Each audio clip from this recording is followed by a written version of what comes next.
Obrigada. Você pode fazer. Olha lá, tá aberto em algum lugar.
Microfone.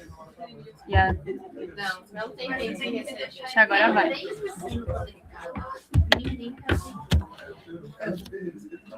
Não tem 3 e 5 conectado aqui na apresentação. Ah, tá. Tem 2 e 5 conectados. Acho que vai. E o outro não está assim. Ele não tem conectado. Vou ligar lá na secretaria. Não. Ah, agora foi. Porque Aceitou, gente. Muito obrigado. Esse não é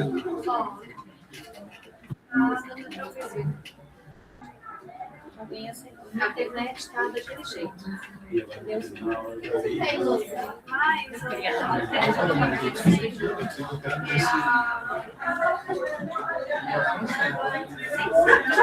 é fácil de chegar, filho. acho que você compartilhou a janela. aí eu paro de compartilhar lá e volto? Vai ter que falar. Compartilhar essa aqui, ó.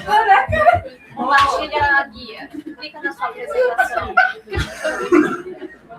Aqui, agora vai.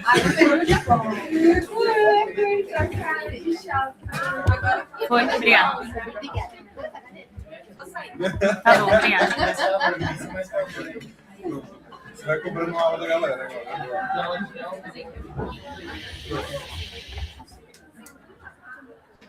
Aula de Delta não, esse é um show de Delta. Um show de mel. Chega.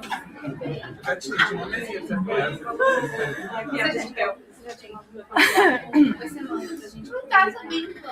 Ah, obrigada. Obrigada, vida.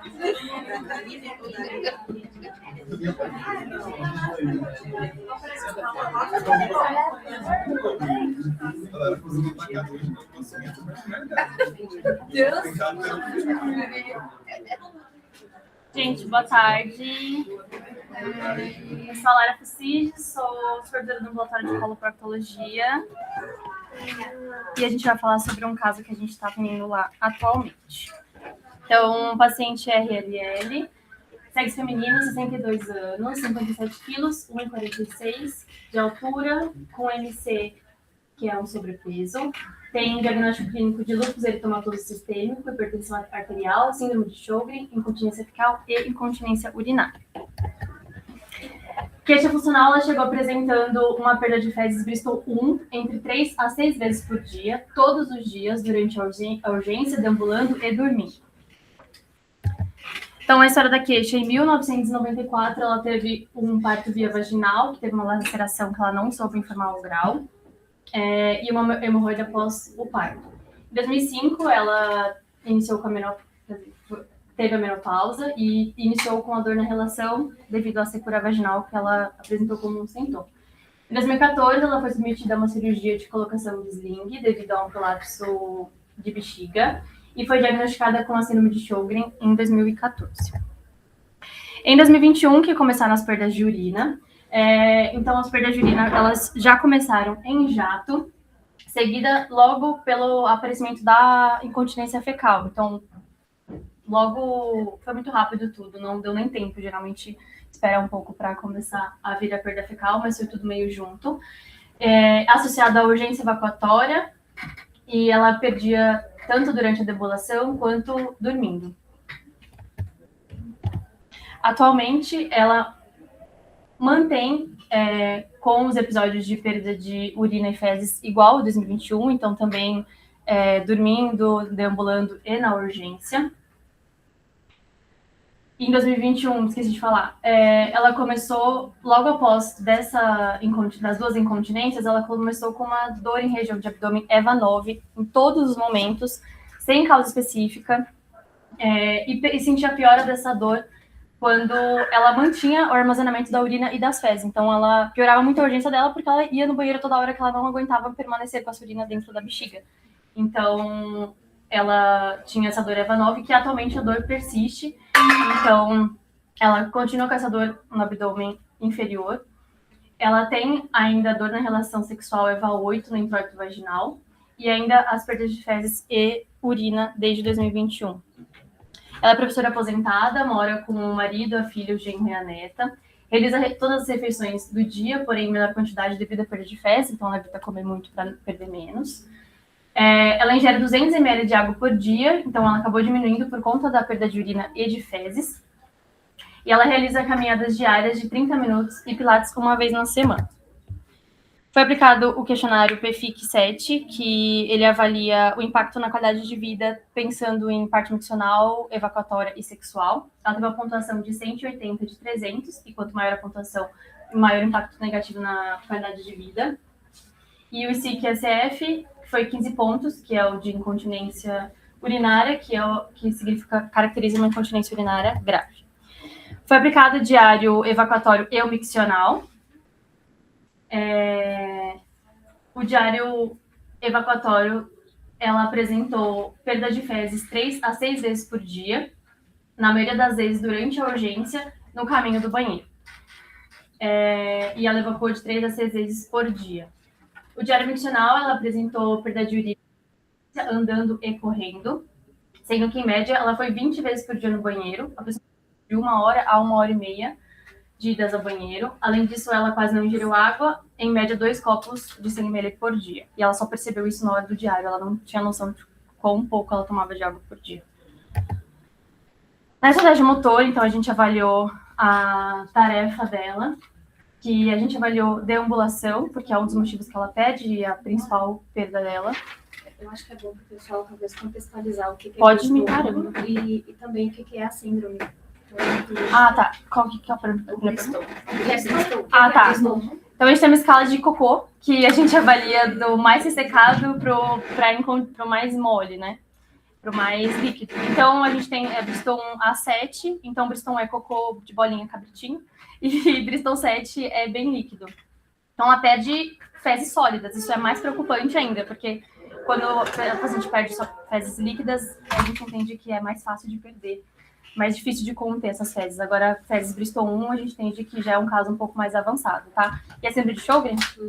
A síndrome de Sjögren é caracterizada por um ressecamento de todas as mucosas. Então, a gente tem um ressecamento do olho, da boca, inclusive a parte da relação sexual interfere também, porque dá esse ressecamento vaginal também. Então, isso que influencia.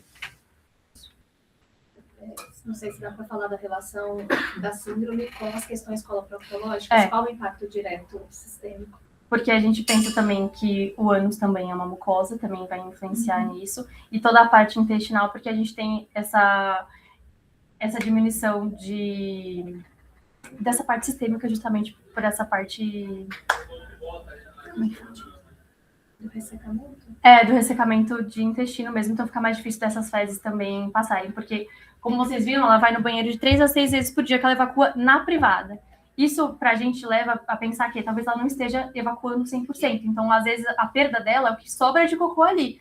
Então, ela não está conseguindo eliminar completamente essas fezes. Ela é constipada? Ela tem também Não histórico de dificuldade para eliminação? Não tem histórico. Constipação. E o médico caracteriza ela só como incontinência fecal. Sem trânsito lento, tem investigação? Não tem um exame dessa paciente. Mas não, foi só de incontinência fecal mesmo. Ela sente, Lara, que tá perdendo os fezes? Sente.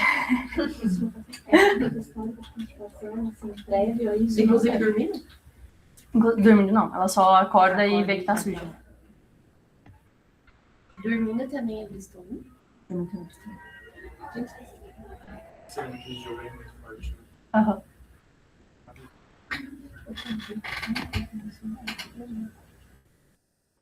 A gente gravou a estratégia dela deambulando, que é onde mais ocorreram as perdas, principalmente no diário. No diário, todas as perdas foram deambulando, principalmente.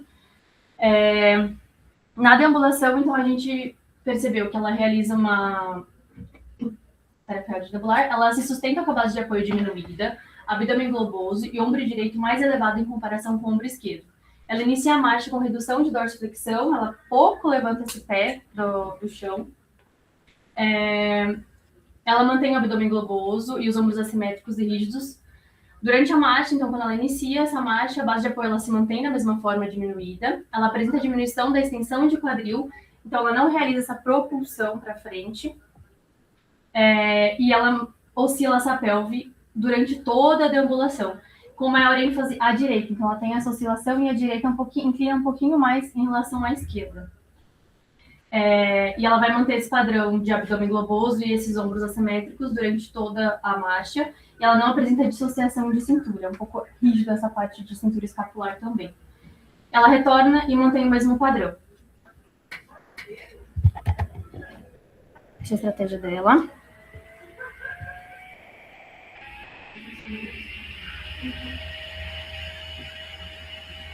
Para ver que na volta essa pelve direita ela dá uma inclinada bem mais acentuada. Pé pouco sai do chão, essa base de apoio bem diminuída, esse ombro mais elevado, bem rígida. Então, várias coisas chamaram a nossa atenção nessa estratégia motora. Que a gente conseguiu identificar, então, que ela apresenta o abdômen globoso, uma diminuição dessa dissociação de cinturas, uma redução dessa dorsiflexão de tornozelo, diminuição da extensão de quadril e ausência de propulsão e oscilação da pelve. O que pode sugerir uma possível falta de ativação abdominal, alterando a pressão intraabdominal, podendo causar redução da capacidade de gerenciamento dessas pressões, favorecendo uma sobrecarga do assoalho. A redução da extensão de quadril e a ausência de propulsão durante a marcha pode indicar uma diminuição de ativação dos músculos posteriores, que auxiliam na estabilidade da pelve e sinergia do assoalho pélvico. A oscilação da pelve sugere déficit de estabilização dinâmica da cintura pélvica, podendo gerar sobrecarga mecânica e alterações no recrutamento muscular do assoalho pélvico. Então, a gente conseguiu ver várias coisas nessa marcha que a gente precisava ir descartando e identificando o que cada uma significa. Então, o que mais chamou atenção a princípio para a gente foi essa pelve bem instável que ela manteve durante toda a marcha e esse abdômen mais globoso. O que fez a gente pensar se tinha alguma relação dessa oscilação da pelve com uma falta de ativação abdominal, pensando também que o abdômen ele é o músculo responsável justamente por dar estabilidade para a pelve. Então, a gente pensou na primeira hipótese que foi, será que a oscilação da pelve é causada por uma falta de ativação abdominal? Então, a gente fez uma tosse em pé, a gente tirou a demanda de deambular para ver como esse abdômen se comporta em ortostatismo, sem a deambulação.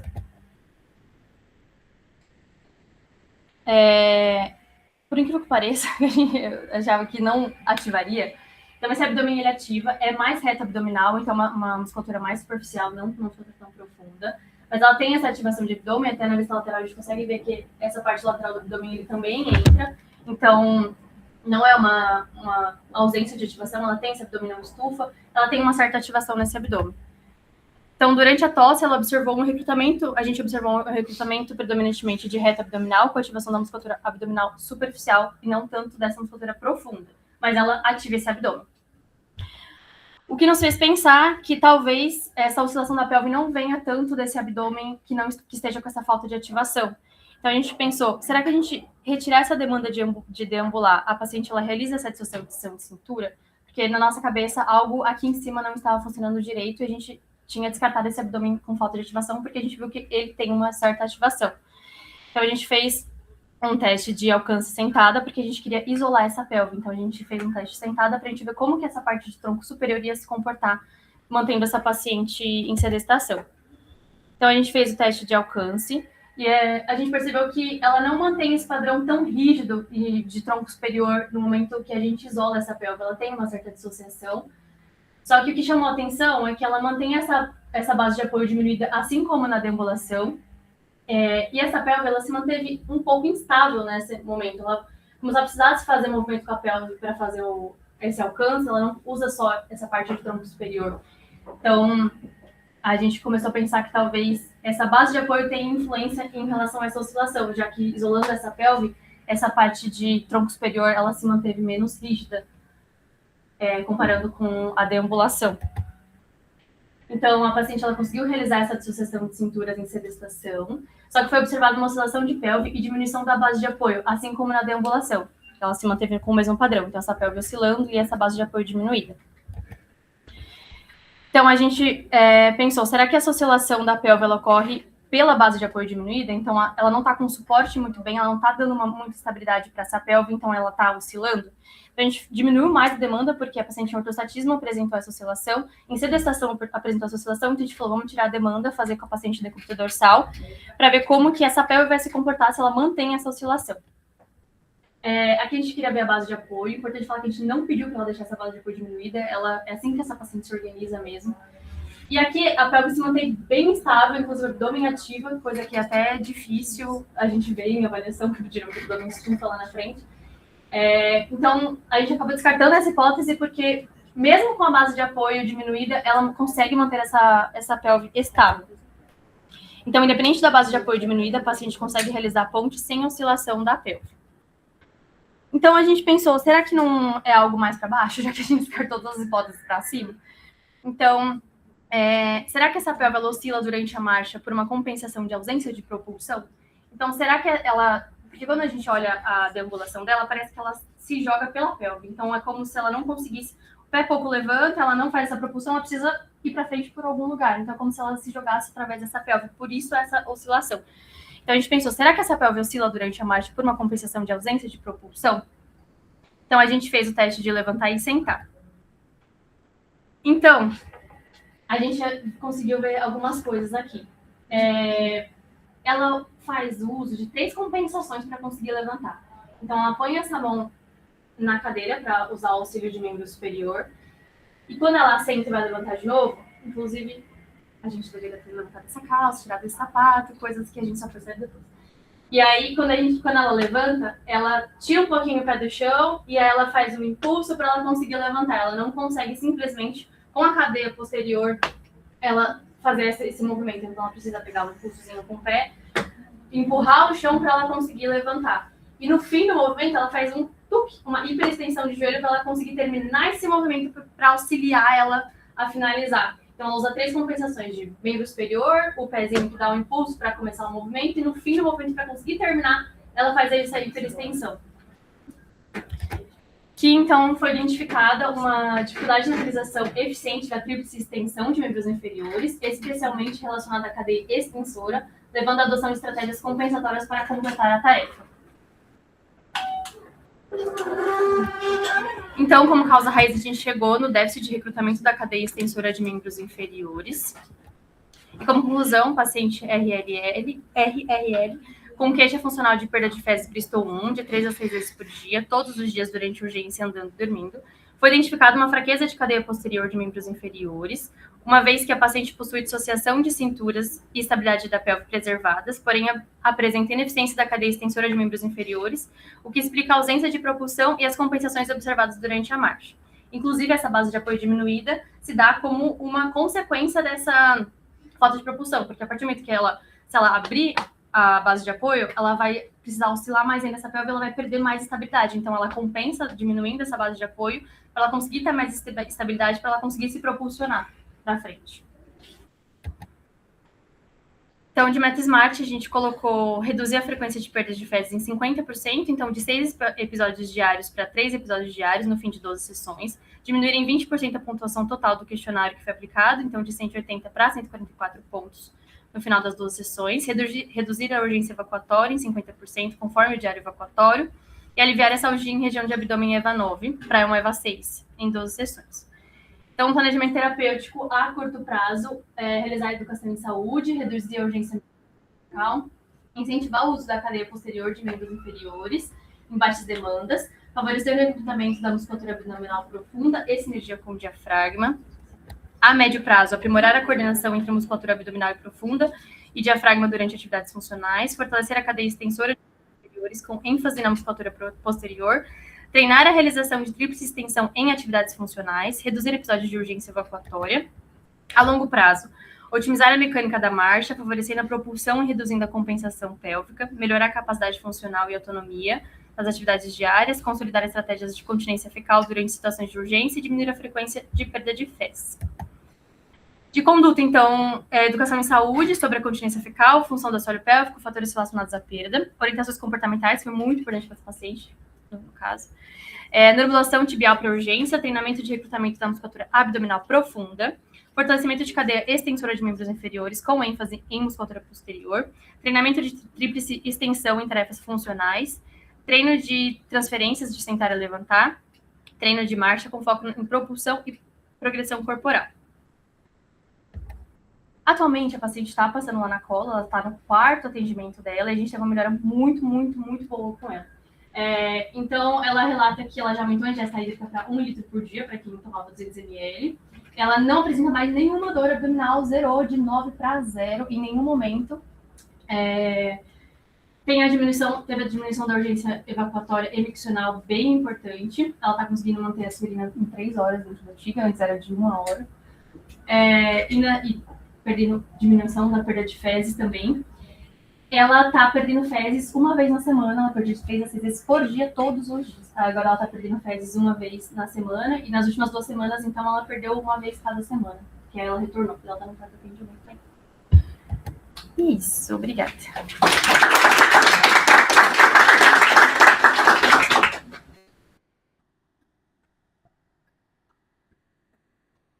Eu queria fazer uma pergunta sobre o tratamento, Lara. Coloca no slide do tratamento, só para eu te fazer a pergunta, porque a paciente já está na 4ª sessão e já está super bem, pelo que eu estou entendendo. Quais foram as primeiras orientações que vocês deram e quais foram os primeiros exercícios realizados? A primeira orientação foi relacionada à parte da urgência, porque era algo que estava bem presente nela. Então, foi miccional, principalmente porque, pensando nessa dor, que piorava ao longo, que ia ser um impeditivo muito grande para a gente melhorar essa urgência, sendo que ela não aguentava ficar com esse xixi dentro da barriga, dentro da bexiga. Então, foi pensando nessa urgência miccional e aumento de ingesta hídrica. Então, a orientação tinha sido para ela tentar manter mais essa urina dentro da bexiga, na medida do possível. Aumentar a ingesta hídrica. Nossa... Fui eu que dei a orientação ainda. Sentar no vaso, esperar. Ver se tinha...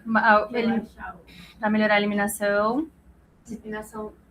das fezes, do xixi e do cocô também, porque provavelmente essa perda de fezes que ela tinha ao longo do dia é por exatamente incompleto, então essas fezes não conseguiam sair completamente e ela ficava perdendo ao longo do dia. Então, para a gente conseguir melhorar também essa evacuação, posicionamento evacuatório, apoio de pé, respiração...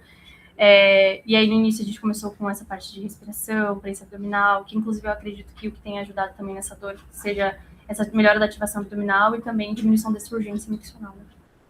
Você volta lá na causa raiz, só para eu entender. Eu acho que...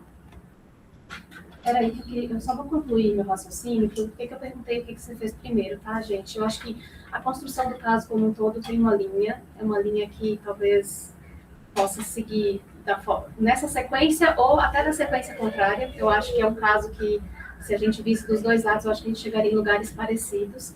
Mas eu perguntei o que vocês fizeram primeiro e até para entender como ela chegou em 4 sessões, da forma que chegou, se a gente está olhando para essa causa raiz. Porque pensando na causa raiz, a linha de cuidado para início não seria exatamente a que vocês propuseram. Então, eu fiquei bem em dúvida de como a causa raiz está guiando o tratamento.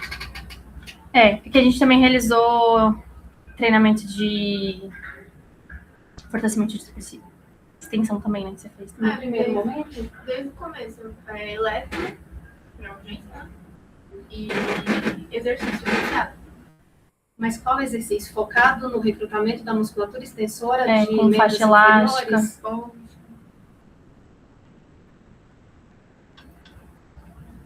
Para entender o impacto. E eu acho que uma coisa importante quando vocês falam dessa possibilidade dela ter um esvaziamento incompleto, eu acho que se isso é uma dúvida, acho que tem que ser perguntado na entrevista. Pelo que eu vi, não aparece, porque aparentemente ela tem uma função evacuatória boa. Uhum. Pelo entendimento, não sei se chegou a aprofundar nisso.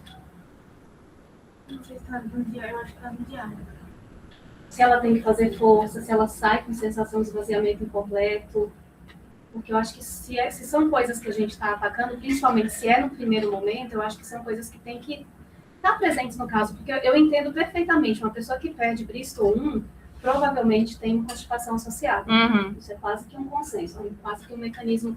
Mas talvez a gente precise perguntar, até porque é um conhecimento que já parte do nosso entendimento para guiar a pergunta. E se é uma coisa que resolveu e que ela está perdendo menos, por ter melhorado o esvaziamento, nosso impacto foi em outro lugar. A gente melhorou a eliminação dela. A consciência das fezes mudou muito por conta da ingesta hídrica também. Que também tem a ingesta hídrica. Que agora ela consegue eliminar melhor as fezes por conta disso. Mudou completamente. É que a gente não sabe se ela tem uma eliminação ruim, entendeu? Partindo do pressuposto de que a gente não sabe... Ela só perde. Que ela perde, estou olhando para o caso do jeito que ele está. É uma suspeita de que ela não esvazia bem. Parece que ela realmente não esvaziava bem, mas a gente precisa ter essa informação também, até para entender os impactos, entendeu? Uhum. Então, acho que é um aprendizado aí para a gente, até para melhorar as coletas das entrevistas, para manter aquela coisa mais, como eu posso dizer, ampla, né? Que a gente fala para olhar o paciente sair do 3x4 e ampliar um pouco a visão na entrevista clínica. A dor também para ter relação com essa capacidade de evacuação? Com certeza, porque a gente precisa muito de experiência abdominal para conseguir evacuar. E como essa dor melhorou 100%. E a dor dela, será que vem de onde? Assim? Nossa, muito inespecífico. Não, pra gente também é super inespecífico. Porque se é uma dor de acúmulo de fezes, se é uma dor de excesso de gases... Sim, ela começou com essa dor muito... Uma distensão, não sei. Ela começou com essa dor muito cedo. E antes de tudo isso, dessa discussão que a Rita trouxe e tudo mais, né, a gente tem gente da Gerondo, tem gente da ME, e eu acho que fica um pouco obscuro para eles, né, porque chama tanta atenção até a estratégia motora. Então, para a gente ter uma boa continência fecal, a gente precisa de alguns aspectos que não acabam aparecendo ali naquela estratégia, né?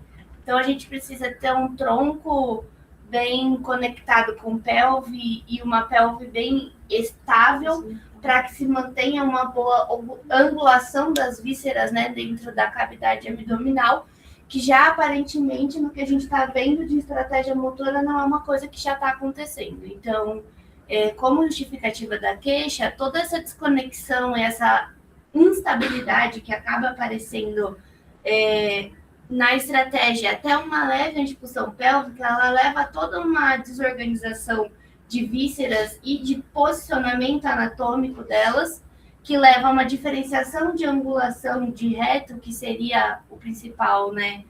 Não o reto em si, mas a musculatura do assoalho pélvico pubo-retal, estabilizando o reto, gerando um ponto em que ele trava esse canal para não ter essa incontinência. Isso está tudo desorganizado ali na estratégia motora dessa paciente, tá? Então, as coisas que elas acharam condiz muito com uma perda, mas não uma perda de Bristol 1, que são fezes super consistentes e endurecidas, que entra um pouco com o que a Ritinha está falando do histórico.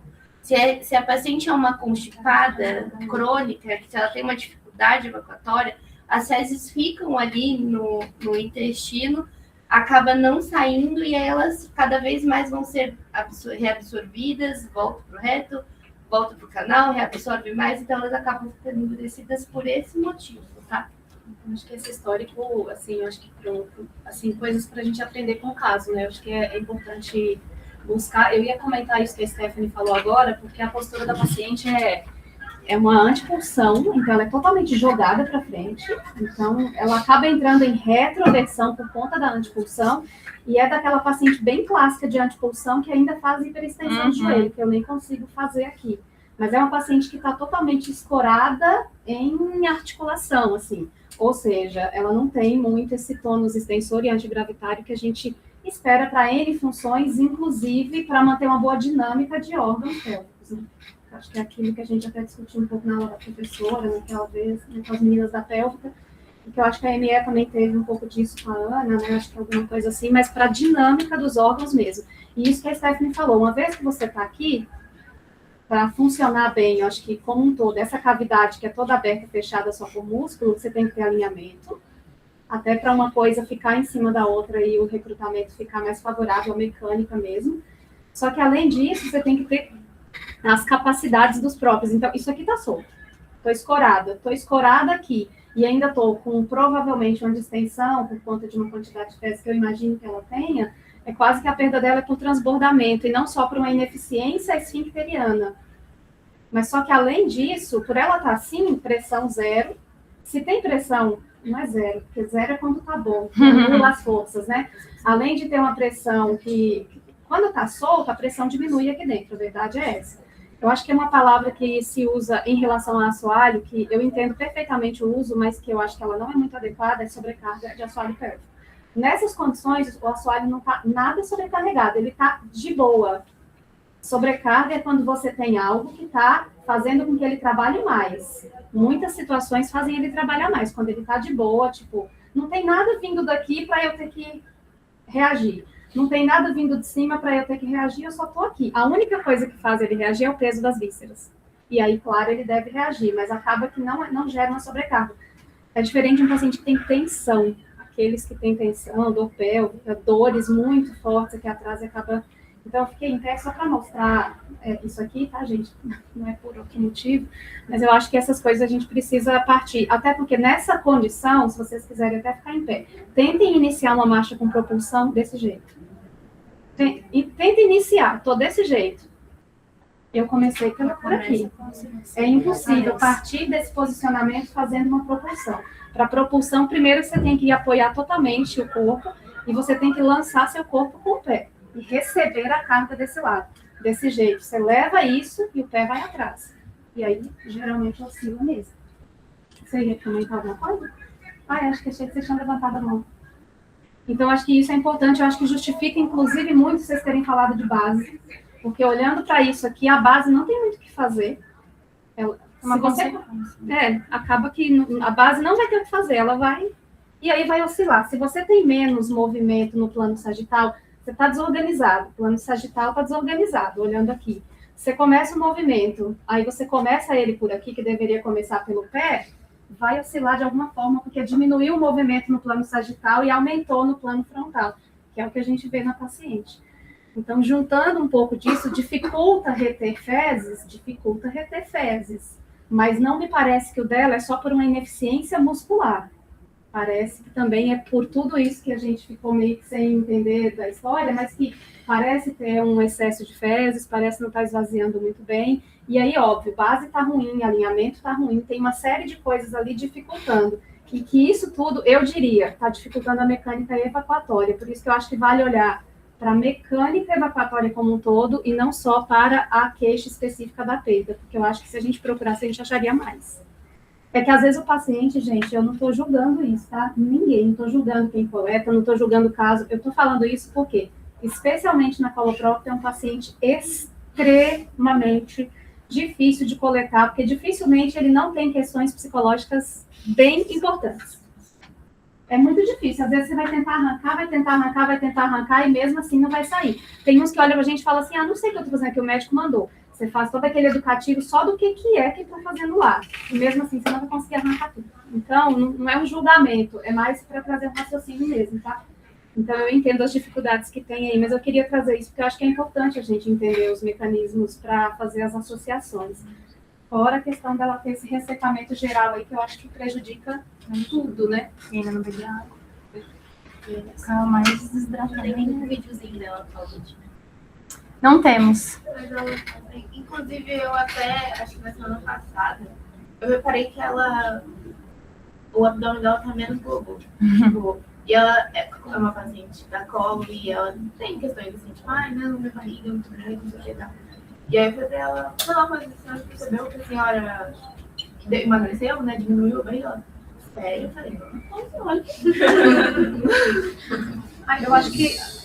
Pode falar, Matheus. Os exercícios vocês direcionaram alguma coisa de ativação abdominal ou foi focado só no... Não teve ativação abdominal, respiração. Primeiro o padrão respiratório com ativação abdominal, pra gente começar melhorando essa pressão intra-abdominal que estava totalmente desregulada. E eu acho que essa questão até que você comenta, não, ela ativa o abdômen. Realmente ela tem uma resposta reflexa, até de profundo. Entra muito superficial, dá para enxergar, mas aparentemente ela não faz igual muitos pacientes que tossem fazem. Nossa, assim, eu super esperava tem que paciente que a expulsava. barriga pula, Super. assim, vai lá no céu e volta. Ainda mais pra gente da cola, quase que 100%. Mas eu acho que eu queria chamar a atenção também de novo para a gente repensar talvez a causa raiz, porque eu queria entender só o teste que vocês fizeram para testar força. Porque eu acho que um paciente... Não, a gente falhou nisso. Um paciente que está desse Realmente, a gente jeito, falhou. não é que ele falta força em cadeia posterior, eu acho que falta antigravitário. Então, é porque no teste de alcance ela foi muito bonitinha, ela conseguiu. Então, é que o teste de alcance é outra coisa também. O teste, ela é uma paciente, na hora que ela foi fazer o teste, ela estava bem retinha. O que a gente espera desse alcance? Ela estava com o pé aqui. Ela alcançou para vários lados, ela conseguiu alcançar, mas o que a gente está esperando o alcance dela? No teste a gente queria ver essa dissociação de cintura, né? E essa rigidez escapular. Mas por onde ela começaria o movimento de alcance? A mão vai. A mão é quem vai até o objeto, mas por onde começa o movimento? O movimento começa na mão aqui? Não. O movimento começa aqui, ó. O movimento, ele é na pelve. Para alcançar alguma coisa, quanto mais longe você quer alcançar, mais pelve você tem que usar. A mão, ele é a parte distal que vai tocar o objeto, mas o movimento, inclusive, se fosse uma coisa aqui, o tanto de base que ela teria que ter, Sim. e o tanto de dissociação que ela teria que ter nesse quadril, porque ia além de plano sagital, que é o que a gente está falando. A gente iria para o transverso, a gente precisaria fazer até o plano frontal, dependendo de onde está o objeto para pegar. Mas até para levantar, o que eu espero de um levantar? Esse tronco você achou ruim dela no alcance? Não achei, mas ela faz mais com superior. Ela não usa muito pelve. Ela deixa a pelve meio travada aqui e vai aqui.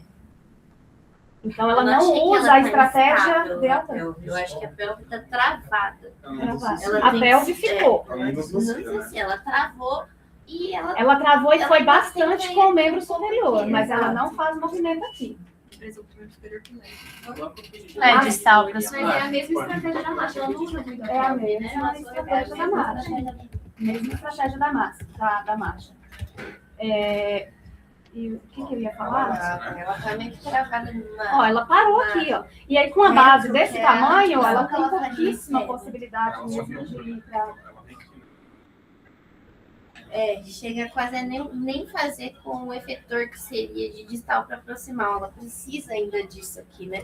Não necessariamente que ela começa, mas como ela não tem, ela ainda usa essa estratégia. Ela usa de inclinar tronco por falta disso aqui, ó.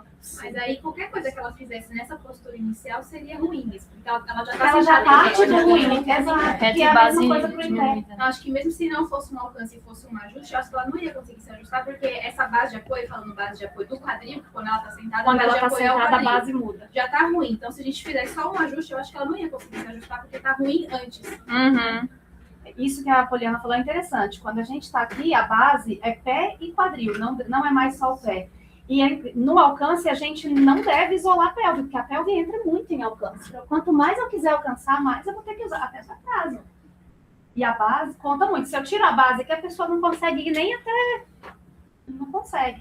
Levantar, eu não lembro como ela levanta agora para poder falar, mas era uma coisa que me chamou a atenção também. Ela não usa muito esse quadril, ela não vai pra frente. O tronco, né? Suficiente pra conseguir ter uma ação de membro inferior. Deixa eu levantar para eu ver.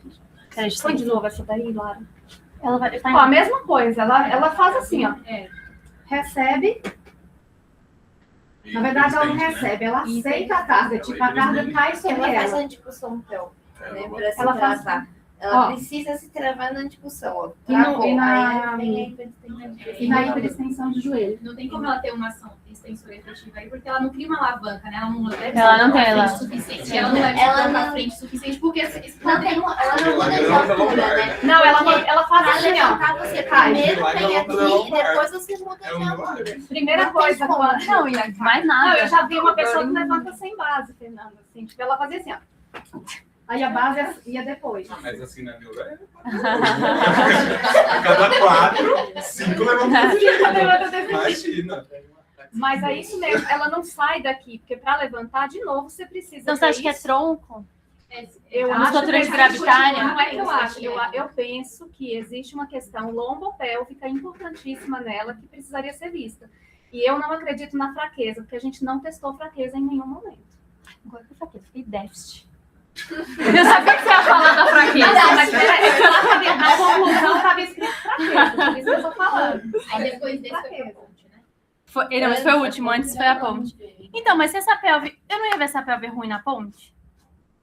Lara, eu não tô- a pelve estava ruim em todos os movimentos. Não, até sim, agora. sim. Mas Mas fizeram. querendo isolar tudo, pra ver só a É, pelve, exato. não, que é isso. Mas Eu preciso de um teste pra ver a pelve? É que assim, gente, a pelve, não se- é isso que eu ia falar. Tem essa oscilação ainda. Mas aí a gente está colocando ela de novo. Eu queria uma vista de cima. É, eu também queria. Mas aí, gente, a cadeia é totalmente diferente. Ela está com os pés apoiados. E assim, uma dica: não façam vídeo com paciente descalço ou com meia apoiado em papel, escorrega, a base fica muito ruim, fragiliza totalmente o teste. Isso a gente fala em aula, porque fragiliza muito, o pé escorrega. Não tem A gente não apoio. tem a vista de cima, mas aparentemente a pelve dela tá rodando ali. Já vai ser nessa vista lateral, dá pra ver um pouco. Eu acho que essa pelve não tá tão estável. Vai ver o próprio comportamento do joelho. Não, e de novo, esse pedacinho aqui, ó, não se movimenta. A gente teria que desafiar essa pelve nos planos também que ela tem, porque aí é o plano sagital, onde ela tem dificuldade com a base.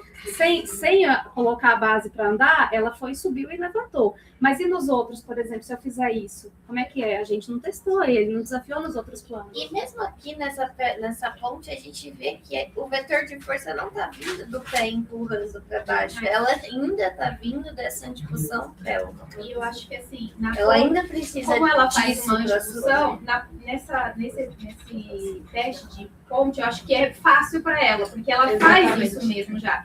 Talvez diminuiria a demanda, eu colocaria em DL e pediria uma ação extensora de membro inferior, sabe? Jogar para trás ou para frente, enfim, ver a ação de membro inferior com a DL e ver se essa pelve sustenta. Aí eu acho que ela já Eu acho Nossa, que ela é, não consegue. não Ela sei. não consegue. ela não ia conseguir. Ela ia cair para cá. Assim, a pelve não ia sustentar. Eu acho que ela ia Eu acho eu acho que ela ia jogar pra frente, como ela sempre faz. E aí a gente ela vai fica bem observar assim, melhor. Ou para trás, meio o que tronco caída. vindo pra trás, Sim. sabe? Eu acho que ela teria esse comportamento. Sim.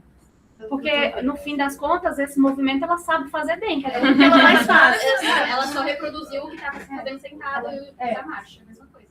É um movimento que ela sabe fazer bem. Por isso que o desafio tinha que ser naquilo que ela precisa mais. E talvez isso que você faz para treinamento, que é fazer. Você falou que fez tríplice, né? Não sei se foi em pé. Deitada. Porque tá no isso começo. aqui para ela com certeza seria um desafio olhando de lado, porque se eu tô aqui, como é que eu faço isso? Ah, eu tô assim, né? Isso. Aí você cai. Entendeu? Então eu acho que falta toda essa extensora, mas falta glúteo, falta isso, falta De gravidade. Ela não tem propulsão porque não tem ponto fixo em cima. Por isso, aí, quando você já começaram a trabalhar a propulsão. Eu acho que o problema é que ela não tem ponto fixo, e aí ela precisou do meio sendo fixo pra fazer. E é bem na região lobopélvica. A lobopélvica acabou travando, porque a gente vê ela travadinha também. Apesar dela oscilar, porque não tem saída. Ou ela oscila ou ela fica parada, ela acaba travando também. Aí fica sem as associações. Uhum. Então, acho que era isso. Acho que são coisas que a gente... Se o pessoal quiser contribuir, né? As meninas que viram melhor a paciente também. Claro, Talvez a também gente o tá pessoal falando das coisas assim. outras áreas, né? Que também não estão acostumados com as nossas conversas. Nossas conversas. E Só no tem fim, uma curiosidade. Só coisa de graduação mesmo, mas já se usou neuromodulação ali no tibial posterior? Seria TENS ou fez ou neuromodulação mesmo? Tens. TENS? Ah, tá.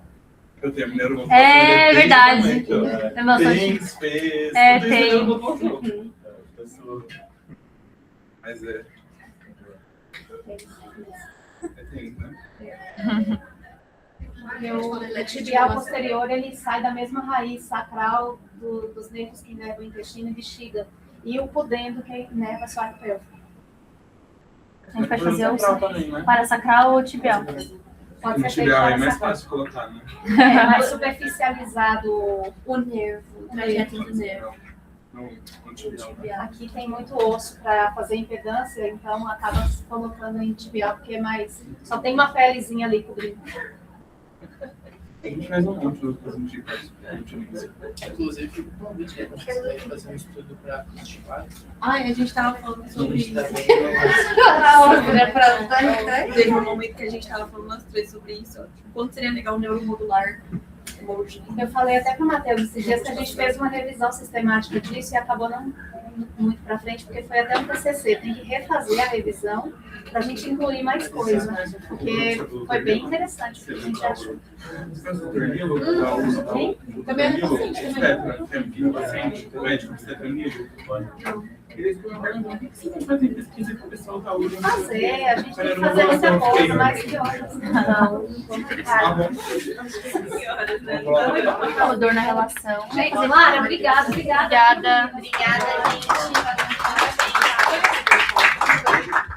Deixa eu parar.